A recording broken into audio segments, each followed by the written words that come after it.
If you can dance this tango better than my fiancée, I will marry you instead of her.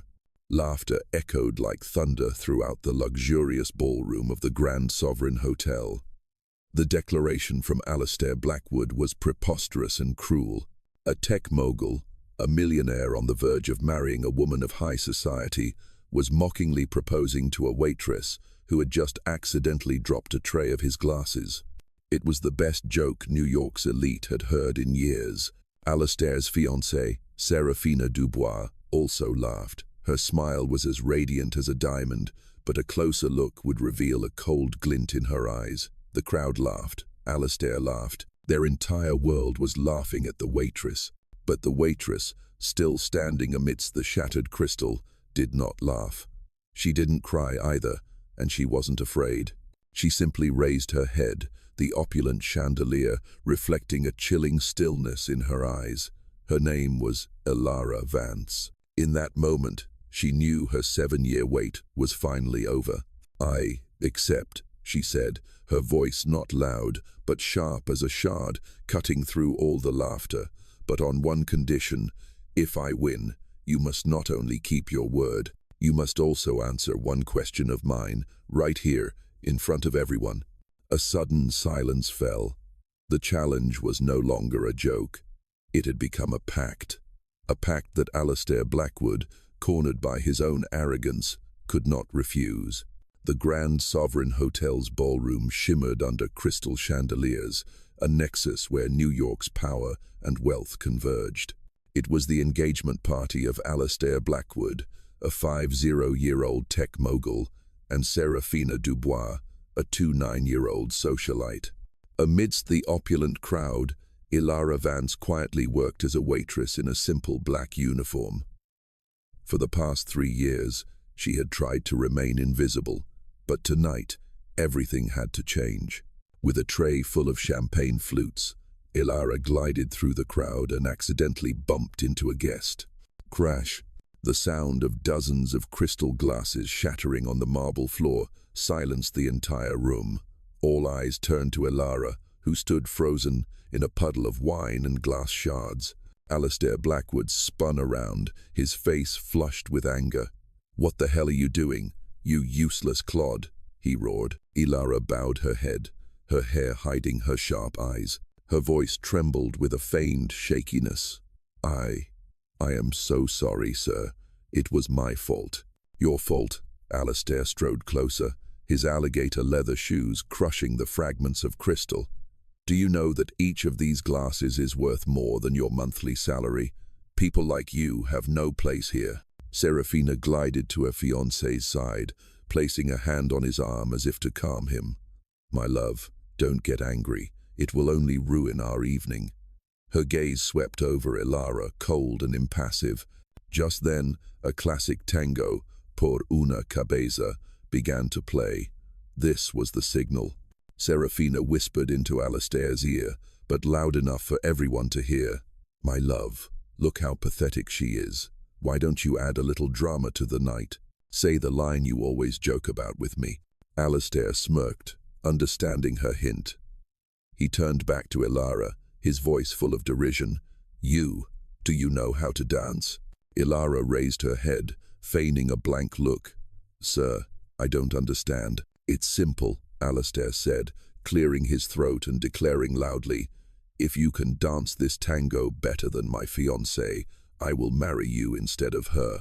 Laughter erupted throughout the room.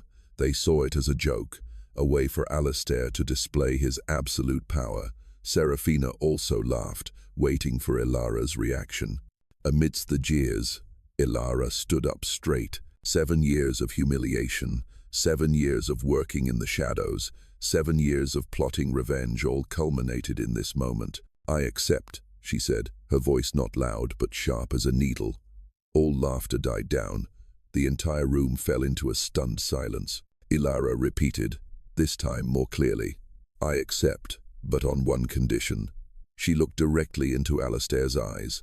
"If I win, you must not only keep that ridiculous promise, you must also answer one of my questions, right here, in front of everyone." The atmosphere in the room grew tense. The joke had turned into a confrontation. The challenge was now a pact, a contract of honor, before hundreds of witnesses. Cornered by his own arrogance, Alastair could not back down. He looked at Serafina, but received only a shrug and an encouraging, meaningful smile. "Fine," Alastair growled, trying to hide his annoyance. "Let's see what you've got, but when you make a fool of yourself, don't expect my pity." "I don't need your pity," Elara replied, her voice as cold as ice. "I just need your answer." The stage had been set, the chessboard had been laid out, and the pawn that everyone was mocking was about to make her first move to checkmate the king. In just a few minutes, the serving staff had swiftly cleared the shards, transforming the dance floor into an impromptu stage. The chandeliers were adjusted, focusing the light on the center, making the marble floor gleam like a frozen lake. Serafina Dubois was the first to step into the circle of light. She gracefully slipped off her Jimmy Choo high heels, revealing her slender feet. She stood alone, but her confident poise suggested she had an entire dance troupe behind her.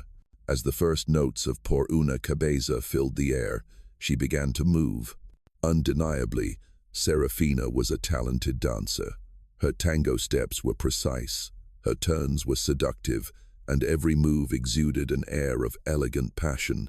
She danced with an invisible partner, telling a story of seduction and conquest. The crowd was captivated, murmurs of admiration rising up. She ended her performance with a dramatic pose, her head tilted back. A round of applause broke out, this time of genuine admiration. Serafina had set an incredibly high bar, leading everyone to believe the victory was already hers. In a brief bow, her eyes scanned the crowd, stopping at Elara, and a subtle, almost imperceptible nod was given. "The stage is yours," her eyes seemed to say. It was Elara's turn. She didn't take off her shoes. Her flat black shoes, worn thin after 3 years of work, remained on her feet. She walked into the center of the dance floor and closed her eyes. The murmurs of the crowd faded away. In her mind, only the music remained. She took a deep breath, filling her lungs with the air of 7 years of suppression. When she opened her eyes, the timid waitress was gone. In her place was an artist, a queen. She gestured to the music operator. "Please, could you change the song? Tango by Astor Piazzolla." The request caused a ripple of surprise. Tango was not a romantic tango. It was a manifesto, fierce, complex, and rebellious. The DJ, after an impatient wave of the hand from Alastair, changed the track. As the first chords of Tango resonated, Elara began to dance. If Serafina's dance was a controlled fire in a fireplace, Elara's was a wildfire. It was raw, powerful, and unstoppable. Her movements weren't just technique, they were a story told with her body. In a hidden corner, Julian Blackwood felt his blood turn to ice. He recognized the dance immediately. Every move, every turn, every proud tilt of the head.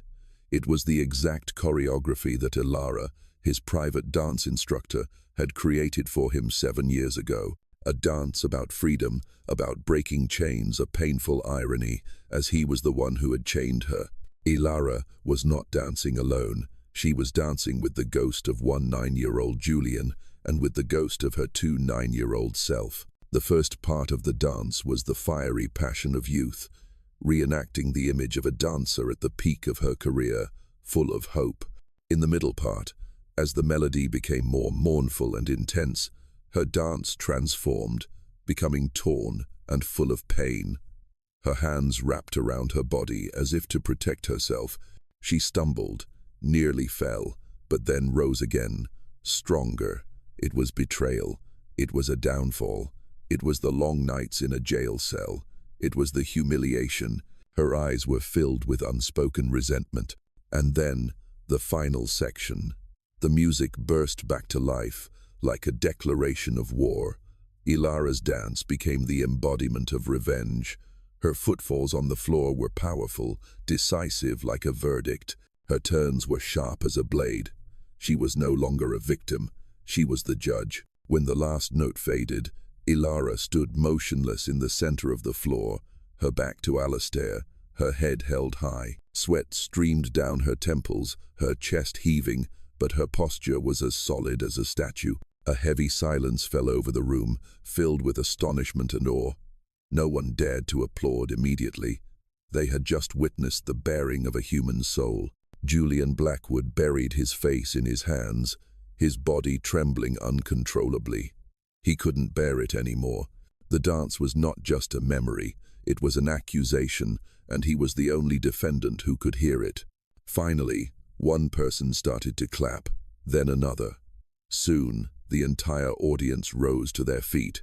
A thunderous ovation erupted, not of polite social admiration, but a heartfelt tribute to a great artist. Alastair stood frozen, his face turning from red to pale. He didn't understand art, but he understood power, and he had just witnessed a kind of power he could not control. Elara slowly turned around. She walked directly to Alastair, who was still speechless. The circle of light followed her, as if it, too, were bowing before her.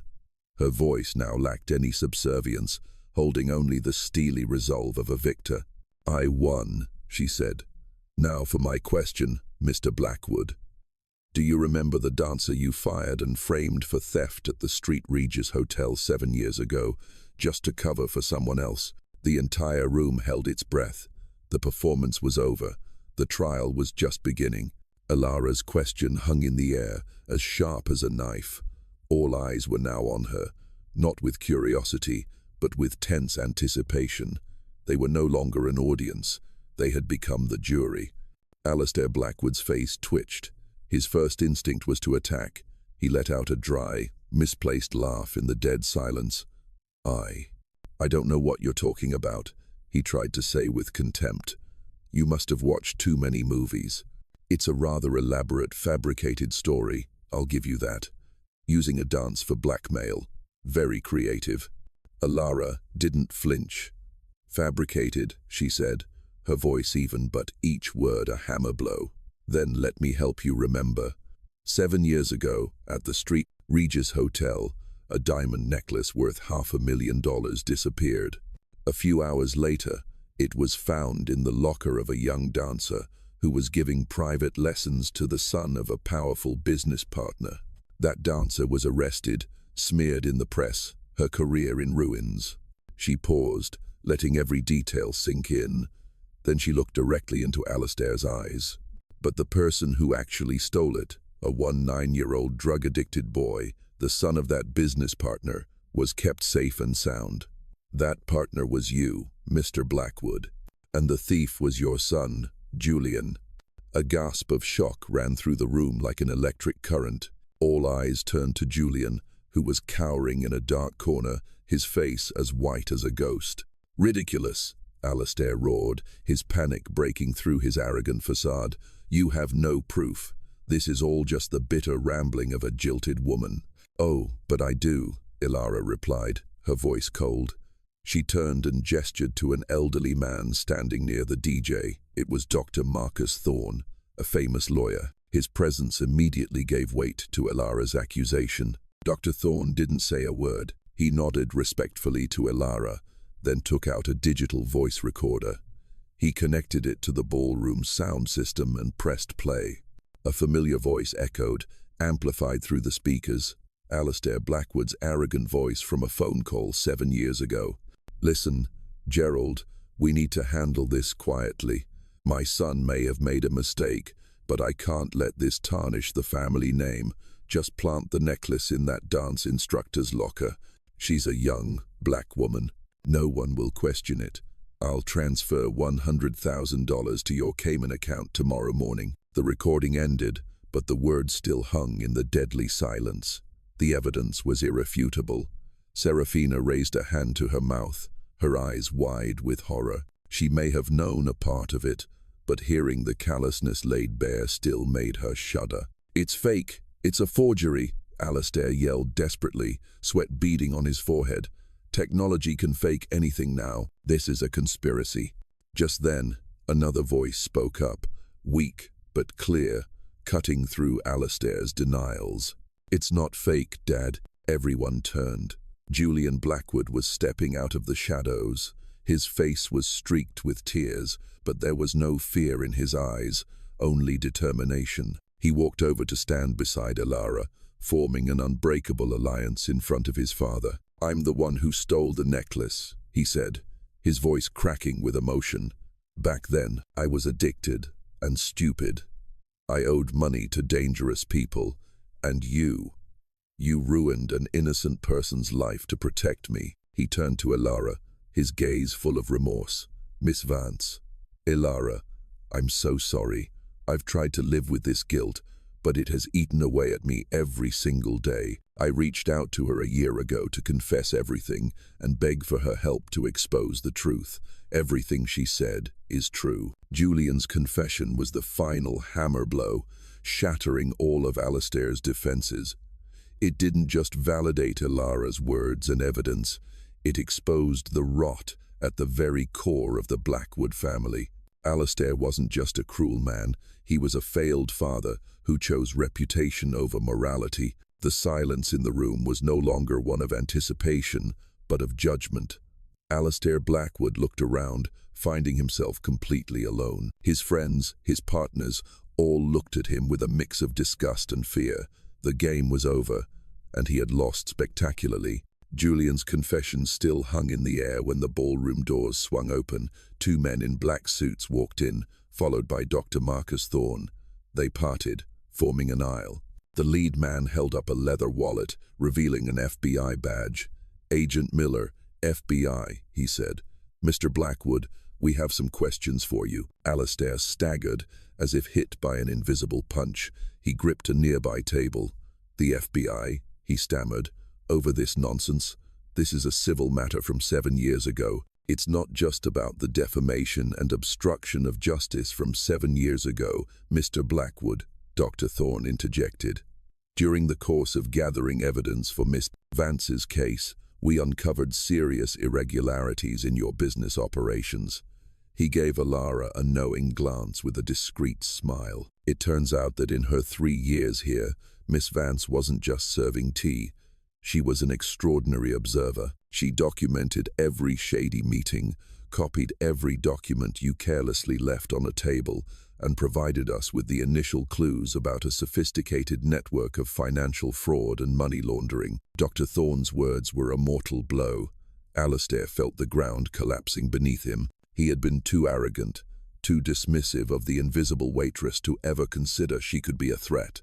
That was when Serafina Dubois, who had been silently observing, made her final move. This chess match had more than 2 players. She gently removed the enormous diamond engagement ring. Instead of throwing it away, she walked up to Elara and placed the ring in her palm. "I believe this belongs to you now, according to the pact," Serafina said with a sarcastic but not unkind smile. Then she turned to face Alastair, who was looking at her in disbelief. This betrayal, from the woman he was about to marry, was more painful than the FBI's arrival. "Alastair, I think our engagement officially ends here," she said, her voice calm and cold. She turned to Agent Miller. "Gentlemen, I believe the documents I provided to your office a few weeks ago will be more useful than anything Miss Vance could find on a banquet table." She tilted her chin toward Alastair. "I have access to places no waitress could reach. His private safe in his study, for example. I've copied the entire hard drive containing information about his offshore accounts and illegal transactions. I couldn't marry a criminal and let myself be dragged into that mire." The final truth was revealed. The beautiful fiancée was not a passive victim, she was a key player. Serafina looked directly at Alastair, her eyes no longer holding admiration or fear, but contempt. "Did you think I loved you, Alastair? I just wanted a way out. My family arranged this marriage, but I'd rather be penniless than be the wife of a man like you." She glanced at Julian. "When Julian reached out to me, confessed everything, and told me about their plan, I knew this was my chance. A chance for all 3 of us to be free from your tyranny." Alastair Blackwood finally crumbled. He was surrounded, defeated by the very pawns he thought he was controlling. He had built an empire on underestimating others, and now, that very underestimation had destroyed him. "Mr. Alastair Blackwood, you are under arrest for fraud, money laundering, and obstruction of justice," Agent Miller said, pulling out handcuffs. As the two agents moved to cuff Alastair, he stumbled past Elara. In a final moment, he snarled, "Why?"